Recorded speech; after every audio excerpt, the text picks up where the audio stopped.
আমি আমাকে যত বেশি ভালোবাসি তার চেয়েও আমাকে বেশি ভালোবাসে কে? আমার মাতা পিতা আমাকে যত ভালোবাসে তার চেয়েও আমাকে বেশি ভালোবাসে কে? আমার প্রিয়তমা স্ত্রী আমাকে যত বেশি ভালোবাসে তার চেয়েও আমাকে বেশি ভালোবাসে কে?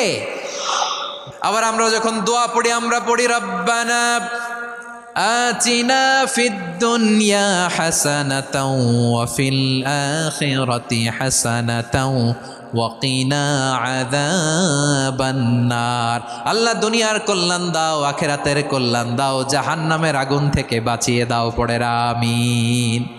ওয়া কিনা আযাবান নার মানে কি? আল্লাহ তুমি আমাদেরকে বাঁচাও আগুনের শাস্তি থেকে। এটা বিশ্বনবীর সবচাইতে প্রিয় দোয়া ছিল। নবী যখন তাওয়াফ করতেন প্রতিটা তাওয়াফে তিনি এই দোয়াটা পড়তেন। রুকনে ইয়ামানি থেকে হাজরে আসওয়াদে যখন তিনি যেতেন এই দোয়াটা পড়তেন, রব্বানা আতিনা ফিদ দুনিয়া হাসানা ওয়া ফিল